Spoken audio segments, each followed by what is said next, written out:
Hi, today I want to talk about prophecy and specifically how prophecy is not just for the church, but it also comes through Hollywood.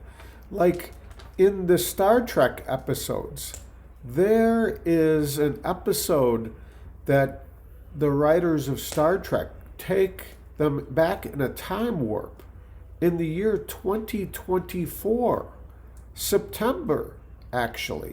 And there's an older prophetic vision in Captain Kirk's first Star Trek episode about World War III in 2026. It's interesting that even the writers of Hollywood are picking up on some things that are actually now going on in 2024. But before I go into that, I want to give a definition of prophecy, what it actually is. It's a prediction, an instruction, an exhortation. It's divinely inspired. It's revelation with divine truth, and it's revealing God's will. Now you see, in Genesis 1:26, it says, God created man in his image to be like God, but sin came into the world, and so now with sin, we are not always divinely inspired, but we can be inspired by the sin nature that now lives in us. So when we consider a prophecy or a prediction or a foretelling or looking at a Hollywood movie that is talking about something that is happening in end times, we always must go back to the Bible and be inspired directly by what Jesus says about the vision or the revelation that even Hollywood producers can pick up on. You see, in Joel 2, it says that God will pour out his Spirit on all flesh. That means not just believers, but it means all people. Sons and daughters and old men will prophesy and see dreams. God is speaking to us all in these matters. 1 Corinthians 13:9 says, we see things in part. We prophesy in part. So when I talk about this episode in Star Trek, I want you to consider that I'm not saying, oh yeah, this is a prediction and I'm agreeing with this prediction. I'm saying let's consider what may have been from God, even from the writers of Star Trek. So now let's look at this vision. You see, back in 1995, the writers of Star Trek were starting to see some things that were going on. At that particular time, in 1995, the city of Chicago became a sanctuary city. And the whole idea behind a sanctuary city was concerning the migrants, the immigrants, and saying, well, let's not enforce the laws on the immigrants or the migrants. Let's just overlook the law and try to take a more humane approach to migration.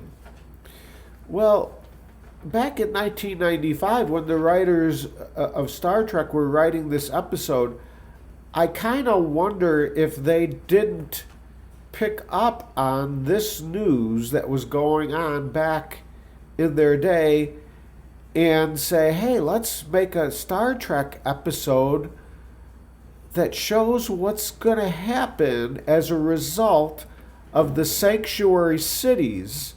And then they pull a time out of the air. Let's say that we're going to go to the year 2024 and see what happens. So in an episode of Deep Space Nine, Captain Sisko and his crew are caught in a time warp, and they're sent back to San Francisco in September of 2024. And it's interesting to see what Sisko and his crew experienced.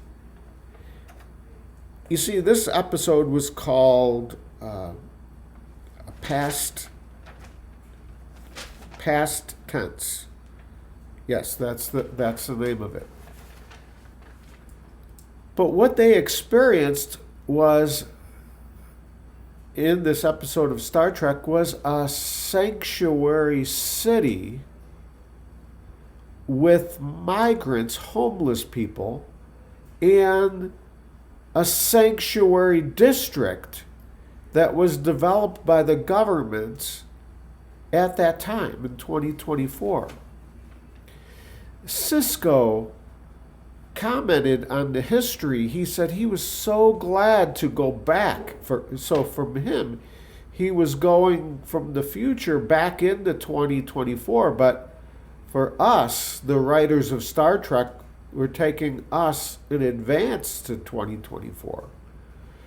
Seeing that there would be what the writers of Star Trek called riots, and people that did not like what the government was doing, and they rebelled against the sanctuary districts, which was a part of the city that was actually walled off because they had too many homeless people, an abundance of homeless people. What do we see today in actual times, 2024? We see an overpopulation of homeless people now, with open borders in the idea of sanctuary cities. But the writers of Star Trek said it became so overwhelming that they walled off a whole section of the city and called it a sanctuary district. Well, Sisko was saying this was actually a great time in history because it caused a great awakening, and a rebellion, and these riots created something good that came out of it. And according to Star Trek, and I'm not agreeing that this is all going to happen, it formed the Republic, the Federation, to work together. So the government was actually kicked out of place, and this federation took over and led them into the Star Trek generation. It's a wishful thinking, but when we see a foretelling or a Hollywood producer writing about something that would happen in the future, we don't say that that's going to happen. We go back to the Bible. You see, the Bible is where we as believers need to get our information. We need to not cling to any prophecy, because, as I said, our sin nature, our fallen state, has caused what Jesus said would arise, false prophets, and a mixture of things that are from God and not from God. Matthew 24:11 says, false prophets will appear and many will follow them and grow in wickedness. Matthew 24:12, Jesus goes on to say that the hearts of many will grow cold. But here on Revival Us 7, we are looking at the fact that we as believers can see through the prophecies and not follow a man or what a man says is going to happen. Whether it's a doom or gloom prophecy or a prosperity prophecy, we cannot grab onto that because the prophecy is subject to the prophets. In 1 Corinthians 14 and 31, it says, "You may all prophesy in turn, so that everyone may be instructed and encouraged."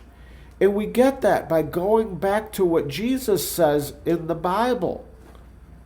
And then it says in 1 Corinthians 14:32, "The spirit of the prophets is subject to the prophets." So we can prophesy, but we need to consider what people are saying. My point in this video is let's not throw out all the revelatory gifts and callings, because God says in 1 Corinthians 13, and that's the love chapter, we're focused on love, but we prophesy in part, and we only see thing in part. That's why we need to go back to our brothers and sisters in the church and look at the Word of God and hinge on that when we see these things. It's very possible that this prophecy of Star Trek is showing us that riots will break out. But at the same time, we are going to cling on to Jesus no matter what. You see, Daniel 12:10, Daniel prophesied that in the end times that many will be purified through these things that are going on and made spotless and refined by all these trials. And Daniel said the wicked will continue. Beloved, we are seeking God. When we hear a prophet say something, we don't automatically say, "Oh, that's going to happen." We are to be built up in that prophecy and take it back to Jesus. And take it back and subject to what the prophets have already shown us in the Holy Scriptures. That would happen in the end of days. This is not about doom and gloom. And it's not about prosperity. It's all about Jesus. I love you all, and I just want you to understand that there are things going on, and I'm trying to help us all understand prophecies so that it builds us up according to its purpose in the Bible. It builds us up by us running to Jesus at the end of the age. He is our protection in times of trouble. God bless you all. I'm praying for you.